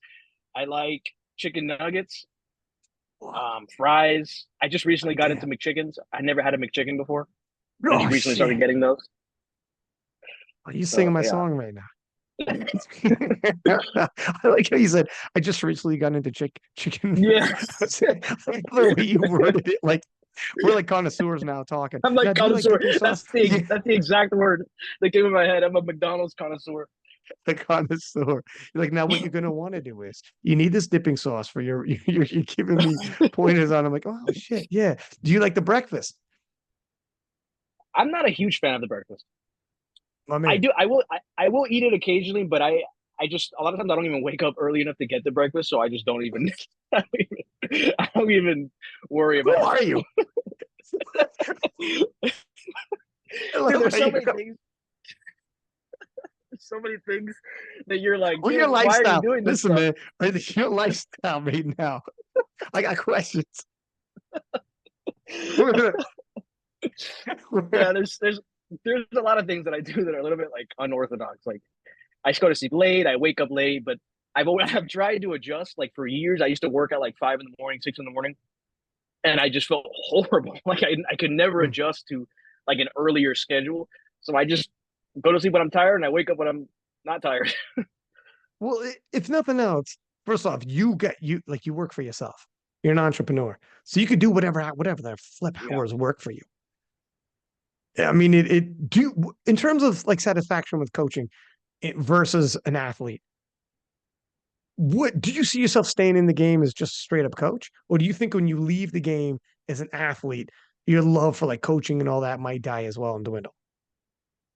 No, I think that I would like to do it as long as I can. I think a secondary goal, but obviously the competitive side thing is the first thing. But secondarily, I think that me being a good athlete and going to all these these big events and stuff, I think will help my coaching brand and my career to be able to outlast, so that when I do retire, I can keep coaching and not have to worry about that. So I think I'll keep doing it as long as I can, because I love it. I really like doing it. Like when you said earlier about how you being an athlete is such a big beacon to bring in more athletes for yourself, like on your roster as a coach. 100%, especially in the early days in terms of coaching, for sure. But there is a point where you reach a certain level, like Marcellus. And there's tons other like actually, if you think about like there's tons of other coaches now, from Joey Flex to Mike T to the strength guys like Jason Tremblay and them to whatever the hell, right? That are no longer either they're competing, like some of them are still competing. Mike TV's even come back for God's sake, but some of them are still competing, some are no longer competing, but they're for sure more known for their coaching. And they people aren't like Marcellus is still competing. If Marcellus didn't compete anymore, that's not going to impact his coaching service at all. Joey has been injured, hasn't competed. Mike T's back, but it doesn't, none of that impacts their performances whatsoever. They've jumped over that threshold. What do you think you got to do to get over that threshold as a coach and be like, look it, if I stop competing, I'm all good. Like for sure, I agree with you. Right now, competing is the best thing you could do. And keep throwing Mm-hmm. yourself, hopping on podcasts and talking about coaching and et cetera. 100%. What do you think it takes for a coach? Because there's so many out there to get over that hump, over that threshold and be like, now I'm good. Yeah, I mean, that's something that I ask myself all the time, because it is a thought in my mind, because I don't know if I've gotten to that point. I mean, I do it full time and I live from it, but I don't know if after a certain amount of time of just not competing and nobody seeing me, if that will continue to sustain itself. So I ask myself that all the time. Um, and that's why the social media is like also important. And that's why I make the YouTube videos and try to put out informative content. And it's just over time showing people that I'm more than just a guy who can go out there and lift. I can also teach you how to do it. So that's something that I'm slowly trying to grow, is like the the image of me of not just a lifter, but like a guy that can talk to you and like explain things to you and actually knows what he's talking about. So it's a weird. I really don't know the answer. I mean, yeah, you got to figure it out as you go, right? You're a young guy, you're 26, you got plenty more time in here. It is like when people come to your YouTube, come to your Instagram for one thing, you can hit them with another. And you can show like, oh, he's a coach, he's accepting clients, and then things start popping off. Like Kelly Mann in Australia worked with Megan Scanlon. Obviously, Megan for a couple of years now. Megan, obviously, a 63 kilo world champion, and now it starts incoming. Like people are coming. I had somebody ask me, like, look, I need a coach, bounced around a little bit, tried, several different people. And there's several different big time coaches. And like, I can't think of somebody. And I'm like, have you tried Kelly Mann in Australia? Fired someone her way. Just off the top of my melon, I'm like, when people gain momentum in your head, it just is what it is. It pops in your mind. You just got to, a lot of the time it is, you get one. You get one where you're like, oh shit, here's some potential on this one. And if that person pops off, you're like, oh, we might have one here. You just need one good one for some potential. But that can take some time as well. But being a big name athlete, and the more you're in these battles, you come to the forefront of people's minds, and they're going to give you a little something in terms of they'll give you a shot anyways. But the online game has changed a little bit. People got apps now. People got like, you do have to be like, some for people who are coaches and are like, I don't like doing too much social media. It's like, you understand this is your marketing. Like this is your marketing tool. Like if you're a coach and you don't like social media, it's a lot more difficult. It's literally just free marketing. Like 20 years ago, before social media popping off like it is, people would die for these tools. So it is, and you're in a good position. you're a top end athlete who's competing in some major showdowns. This is all marketing opportunities to eat food off of it. Same with like you go to Worlds, if you go to Sheffield, if you're a coach, if you're an athlete who's a coach, you go to Sheffield, SPD is essentially funding your marketing campaign. You know, even if you can't like the competition, grab the mic and be like, yeah, I just want to say thank you when Taylor I was interviewing you and be like, and I just also want to say, listen, use this promo code, go to my website right now. And you start, even though that might be frowned upon, you look at the Yeah, views that like Jesus Oliveras and all like Keiko, like they posted up. Pete Spence had that. How many more people started following him right away the weekend afterwards? Perfect opportunity for anybody. Like if you want sponsorship, anything you do after that, even if it didn't happen in Sheffield, oh, anyone who picks you up, any sponsorship, fucking McDonald's, I don't know. The world, the world starts opening up. McDonald's. If you're listening, I actually eat all your stuff, so Dude, you get on Sheffield, that's it. I want to see it happen. You see some crazy sponsorships out there. that's gonna be my first thing. When Taylor Wood interviews me, I'm gonna say, McDonald's sponsor me, please. Before you shout out any clients or whatever, like McDonald's just want to thank you. I'm gonna be Um, eating a Big Mac and during the interview. do you oh, nice product placement? Um, do you find like as an athlete you're learning in applying it like as a coach? Do you think it helps being an athlete first and going through all these trials and tribulations and how over the years because of an athlete, you're like, man, I'm a way better coach now because I'm an athlete. For sure. I think that like the first few years of powerlifting, I think I didn't start coaching until I had been powerlifting like 5 years, like kind of involved in the sport. Everything that I learned up until that point was my own experience. And obviously there's people, coaches are posting stuff online and you're learning through that way too. But I still have things that happen to me in training that I figure out the solution to, and then I can apply it to my clients. All kind of stuff. So like, I don't know, this is a warm ups and stuff. I have a client that has pec pain, and I've had pec pain for a year. And this thing I've tried these 10 things, and this is the thing that worked for me. So it's another tool in my toolbox that I can kind of give to my clients. So it's super valuable, I think, to be an athlete. You don't have to be a super competitive athlete either. As long as you're in the gym, you're in the trenches, you're competing, you're doing the thing. There's so much to be learned from competing, and I think every time I compete, I learn something new. For sure, there's theory and there's applied. You could read whatever you want, view whatever YouTube videos you want, but there's something else about having lived through something, especially when it comes to hurts. When someone's trying to describe something, you're like, I felt it, I got you. Like, is this pain? Are you injured or you hurt? That conversation. Are you injured or are you hurt? And if you're a power lifter, you kind of sort of know. Like, nah, I'm not injured. It hurts, but I'm not injured. Okay, got you. And but if you're not, someone could be explaining to you something and you might be taking it way in another direction. Or someone could be explaining something to you and you know exactly like, hey, listen, relax. We're gonna be okay. I can maneuver a couple things here and there, but you're still squatting, benching, and deadlifting. We're still holding form until I hear otherwise, because I haven't heard enough to change programming like that. And sometimes also because you're an athlete, the person needs a strong handle on it to voice, to talk like that, to be like, no, no, no, we're all good. And it reaffirms things like, I got you, I know. You let them vent, be like, you're going to be fine. We've seen terrible preps and great performances. It happens. Mhm. Exactly. I think that's another important thing that you just brought up. Like people will come to me and tell me how they're feeling.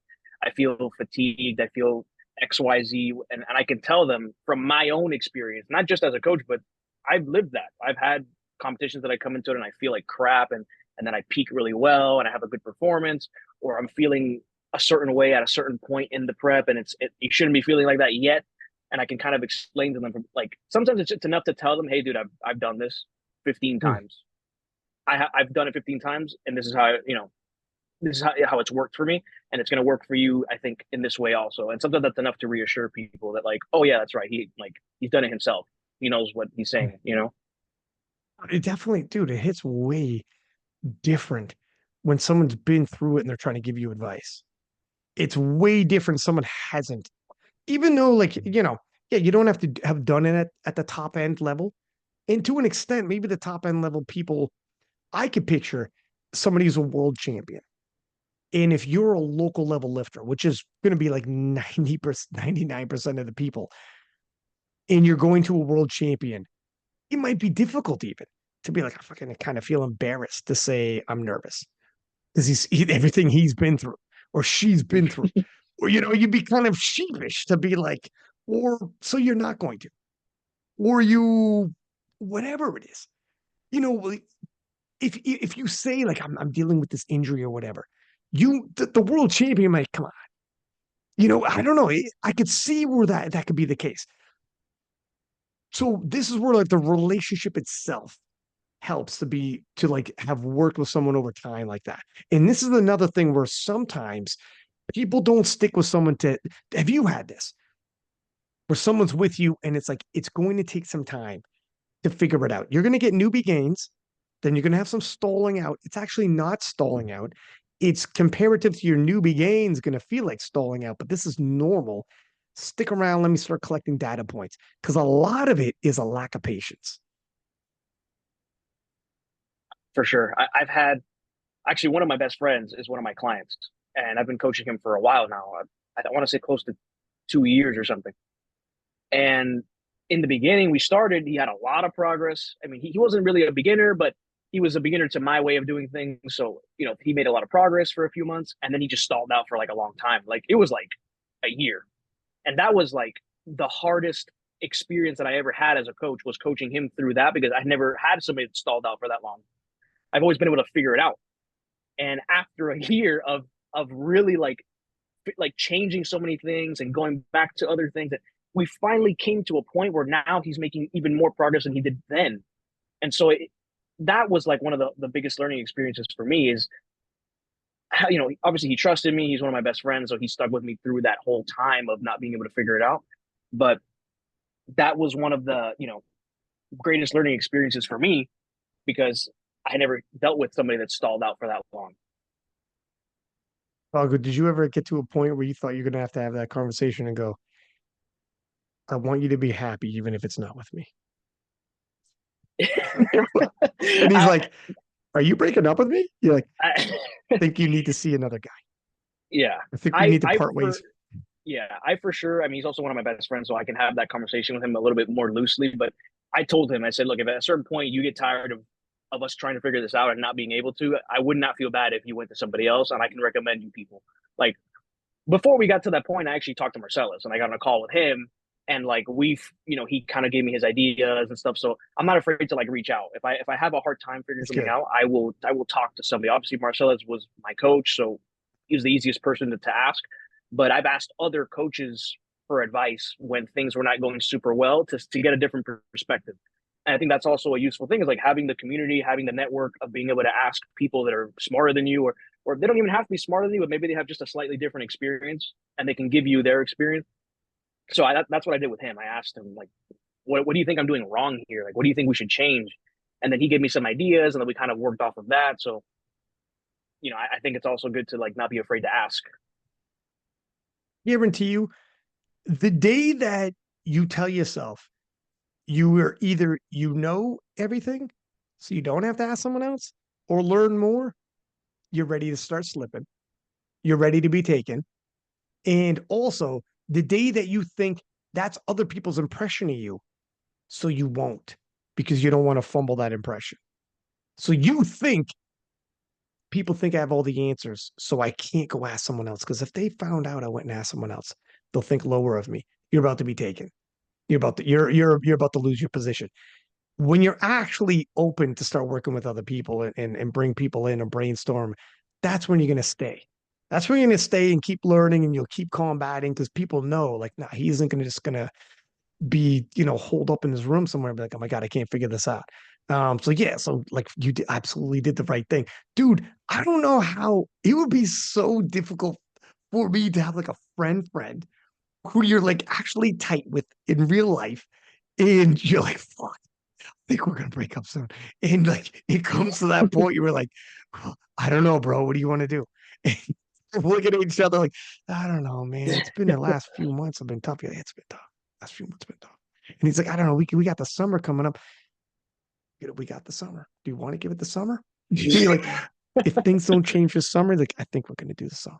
And so you do the summer, like, holy fuck, I need to find 10 more kilos this summer. I need to make this happen. Like, it'd be tough because it's your boy. You know what I mean? It's that'd be so hard. And then he goes off to another, another fucking coach, and he's making great gains. And you're like, good for him. But in the same time, it's like bumping into your ex and they're doing great. You're like, yeah, I feel good, but I feel shitty at the same time. They look happier than they were. It's a little, it's Yeah. bittersweet for sure. It's I would bittersweet. for sure, That's right. It's I would for sure be bittersweet. asking him what they did to make it work, so that I have that knowledge in my brain for the next time that happens. Yeah, yeah, yeah.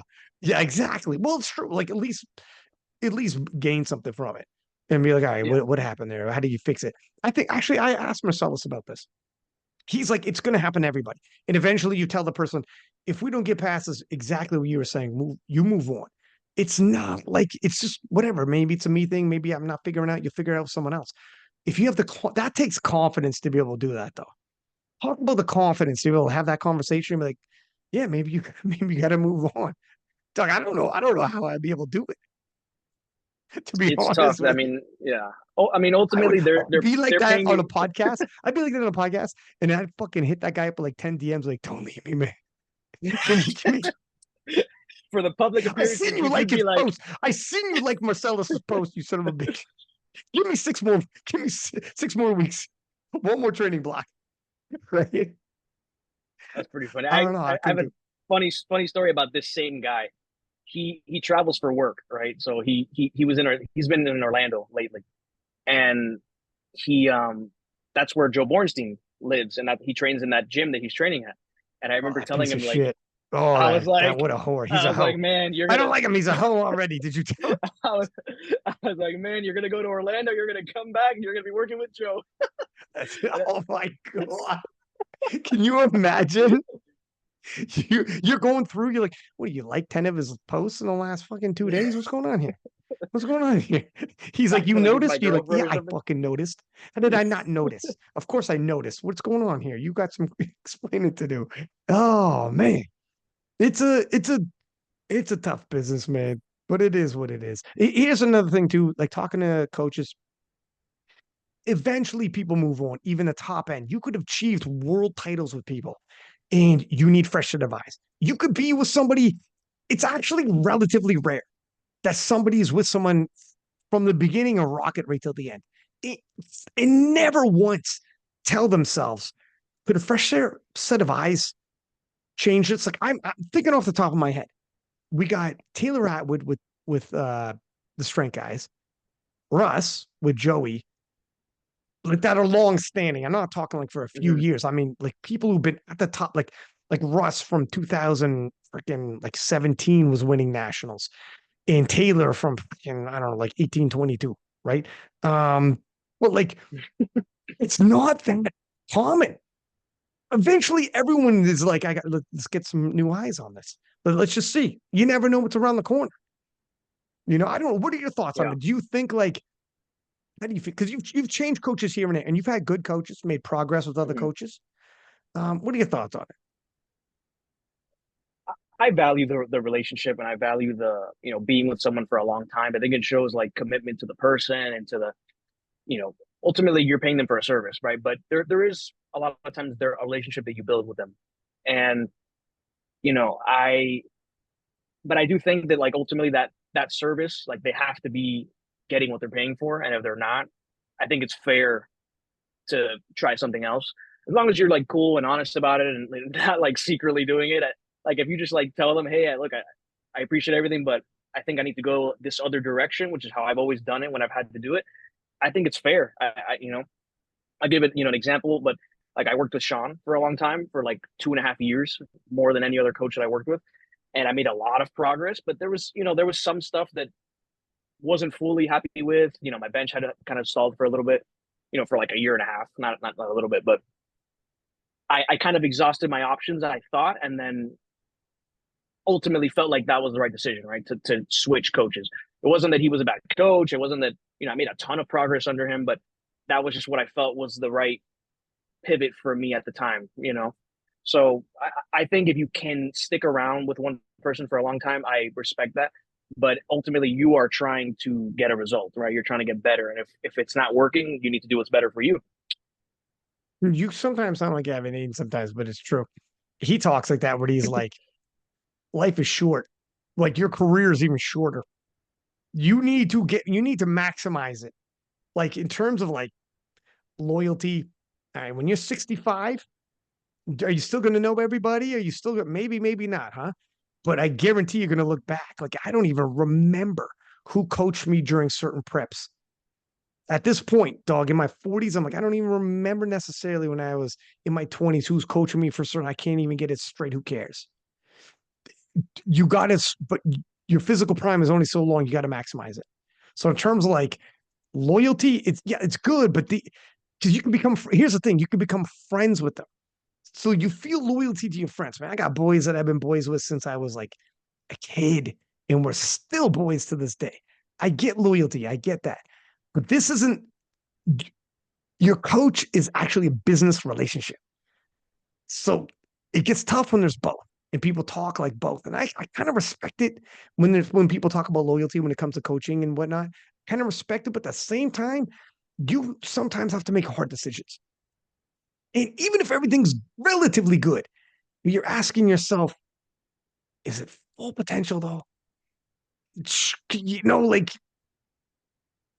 you got it. You almost have to be selfish in that moment. Almost have to. And the whole thing can completely change if like there's a relationship there, like legitimately you have couples together. That's different too. That's a very awkward conversation. Like if your girlfriend or boyfriend is training you and you're like, honey, can we sit down a second here? And that happens as well in powerlifting, man.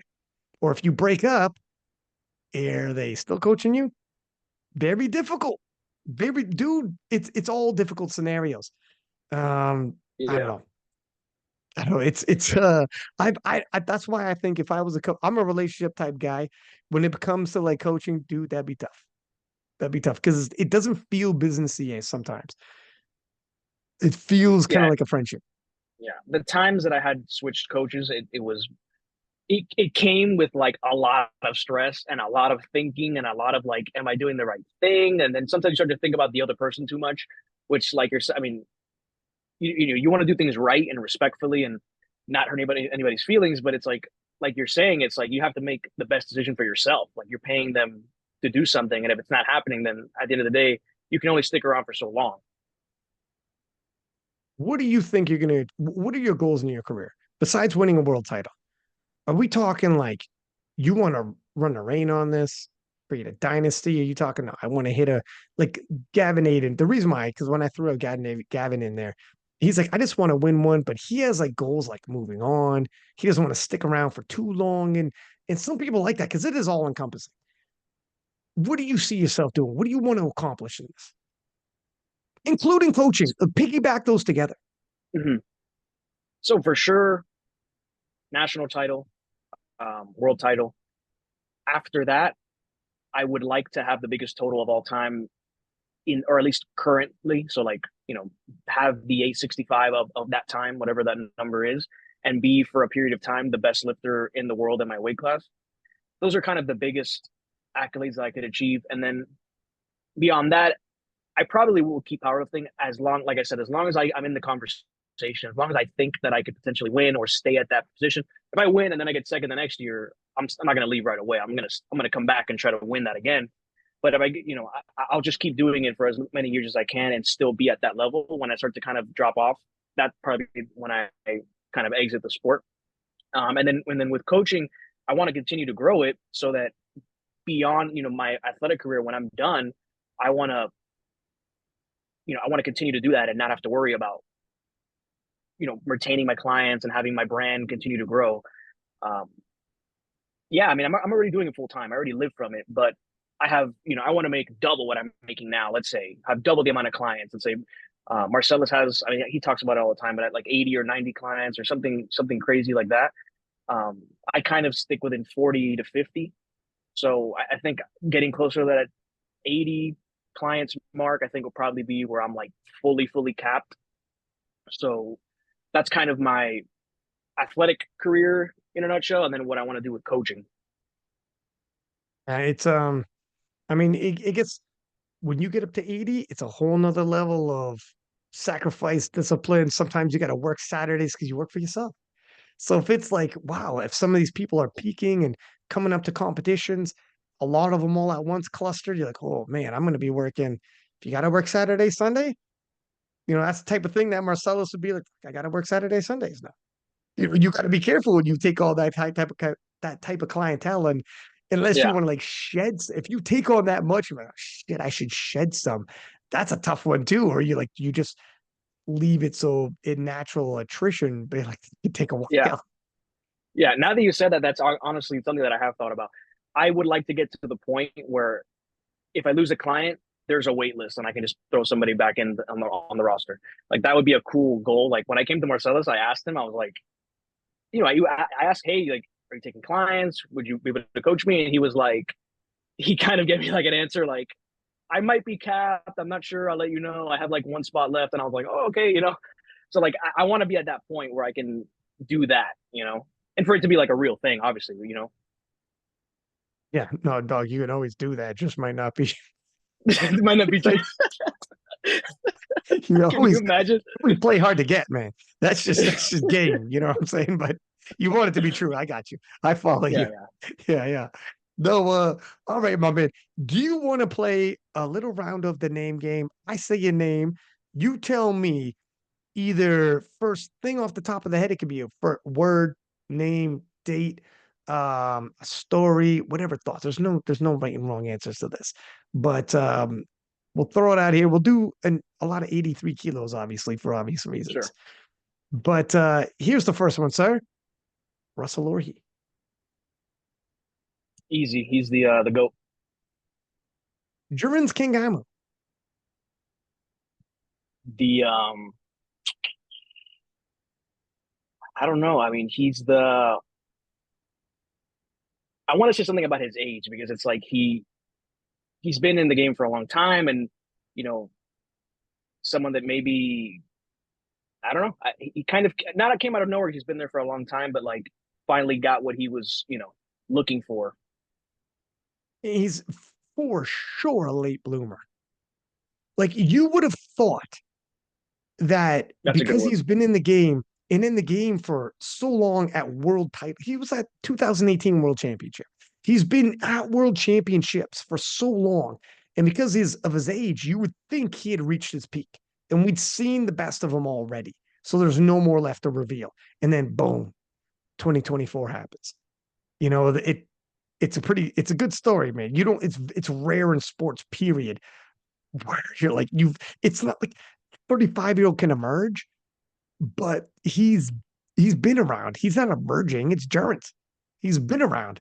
So that's pretty wild. Also, I'm gonna get too off topic. We'll go back into the name game, but you see Sam Watt from the UK, Uh 53 huh. years old. Sam Watt, 53 years old. My man he's peaking. He's hitting PRs. You see him with his shirt off. He is shredded like Jacked. he's carved out of marble. Yeah. The man's beautiful. And freaking he could take the 105 an open world or open national title and make it to the world championship. He's not going to win the world championship in the open. Sure as hell will win if he goes to Masters. And I was talking to him in the DMs and he's like, let's see what the future brings. He'll go the open route. And if he wins an open national title, he'll be at the open world championships. If like he'll be 54 by then. 54. And he'll be in the mix. He won't be just happy to be there. He'll be in the mix somewhere. Like it's crazy, man, to be that age Yeah. crushing like that. But I had Kendrick on the podcast 2 podcasts ago, and he talked about how they now think your metabolism does not slow until you're 60. and your testosterone doesn't drop until you're 50. So you That's can, news. That's news to me. I didn't know about that. dog, that's why you can have masters who are crushing as long as you stay injury free, etc. Um, but yeah, so guys like Sam Watt, I think there'll be more and more generations like you guys, your guys' age, sticking around that long. I mean, as long as everything goes okay and like you stay injury free. But yeah, man, it was cool. I can't wait to see whatever. I'm gonna have Sam Watt back on the podcast, man. When he comes on, he's talking about competing in like the 80s. And like, how did you guys find out about competitions coming up? And he's like, I mean, you're not finding that out on the internet, but you would like you would see a poster at the gym or Yeah, like what? But the thing is, how do you find out about a competition on the other side of the country? Like we like fly to them and stuff. And he's like, you got to hear about it in time or read about it in a magazine, but you got to see it in time. Like things could yeah, float by you. And like, ah, fuck, I would have liked that. You just find out afterwards. Like there's it would have been so weird. Dude, if I got plunked into the 80s, you know frustrated I'd be by missing so much shit, not knowing what's yeah, going on. I'm yeah. like, People breaking records here and left and right, and you don't even know what the records are. And guarantee you, people will be like, what's the records? I don't know. Some shit was published 6 months ago. You know, like what is there books you buy? How do you know what the record is? You're not emailing someone, dude. You have to mail them. You have to write somebody a fucking letter and be like, excuse me, what's the record? And what do you think it'll be by the time I get your fucking letter and read it? Because because it might not be the same. You know, it's anyways. When I talked to Sam, he's like, "All right, calm down. I wasn't born in the 1800s. we got we got they're by." sending pigeons. Yeah. He's like, the answer is we got by. Relax. Anyway, I gotta have Sam back on. He's awesome. All right. We'll get back to the name game. See what happens, dog. Ade Omasakin. um, I guess emerging contender. That's a fact. No lies there. Joe Bornstein. Um, the I want to say young, but I got to give him his props. Just best 83 right now. Delaney Wallace. He's a dancer, that's for sure. My man He's can he, dance, huh? he he's basically the opposite of me on meet day. He goes out there and dances between every attempt.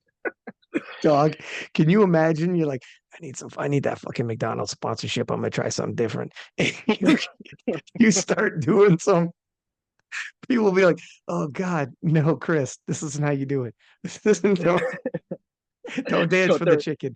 Don't I dance go for out the there in chicken nuggets, a man. red and yellow singlet with a little That's McDonald's right. symbol, and That's right. Be like, oh God, Chris, no, no, man. That's not how it's done. How about this one? Last one. Chris Perez. um, underrated. I think I take a little bit of personal offense sometimes when I hear preview shows, just all the time, and everyone seems like they're brought up, and I'm always like the afterthought. I feel like I'm in it as much as any of those guys, but I don't know if other people see it that way. I always feel like I'm always like the dark horse of every conversation. And why do you think that is? Do you think this will be course corrected in the future? You just got to keep winning, and or what do you think? Yeah, I think the longer I stick around and the more big performances I have, I think eventually it'll turn around, and there'll be more eyes on me. I think part of it too is just in my training, I never really do anything that's that crazy, so the projected Mm. numbers are always less than what I think I'm capable of. Like I said, meet day for me is different animal. So I if I'm having a good day, I'll do way more on meet day than what I did in training. So that's probably another reason. Like I don't really go crazy in training. So you might see me train between now and PA Nats and not really hit any PRs or anything, and then I may just show up and do something huge. Like I gotta wait to see what happens then, but that's probably part of it. That is why people become sleepers, is because some people don't hit huge weights in training, and they shouldn't. They don't grow like that. You're 100% right. When you look at your numbers, if people were just following you somewhat casually and they're not trying to do the math, because here's the truth to it. Unless you're scouting, you're not doing math on somebody's triple and what that might equal in or whatever. And for everybody, it's so different. I remember Sam Calhoun making a post saying, I think my top end triples, she put the percentage and it was so much lower than her singles. And when she hit competition day, if you totally like it's Sam, because you're gonna see her coming. But if you didn't know who she was, you wouldn't see her coming. And I think that might be the case with someone like you, who it's like, look at if you look at my training, I'm not doing Russell or he type shit, but my numbers will be. But in training, I'm not doing that. I'm not like there's like some people hit top end stuff in the gym and it works for them, whatever. But some people it's lower percentage. And then you add on to it the edits, Mhm. whatever. Going shirtless. All right, you got it. He's up that McDonald's plate, boy. I gotta start training shirtless, maybe. Cut down on the Shirtless sodium over my second. down the sodium. We're gonna talk about your sodium. That's all you want to talk about, Marcellus. Is listen, we gotta talk about my sodium. Okay, I need a cowboy hat and some cowboy boots, and we're gonna get this thing popping because I'm gonna fill out my roster at 80 clients by the time Nats rolls around. I got a whole marketing scheme, 6-pack Lapidats in my DMs. Marcel's like, fucking, I heard the podcast. This is he's like, you don't want to do this. You don't want to do this.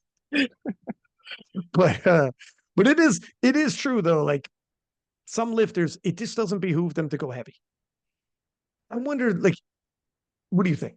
Have you noticed that? You probably notice it with your clients too, where some people are like, is this going to be okay? And you probably have to do way different RPE percentages because not everybody's going to be like Chris Perez, where it's like, no, you stay in the pocket for your RPEs because you definitely stay in the pocket for your RPEs. Dog, I would not have seen you coming for like 840.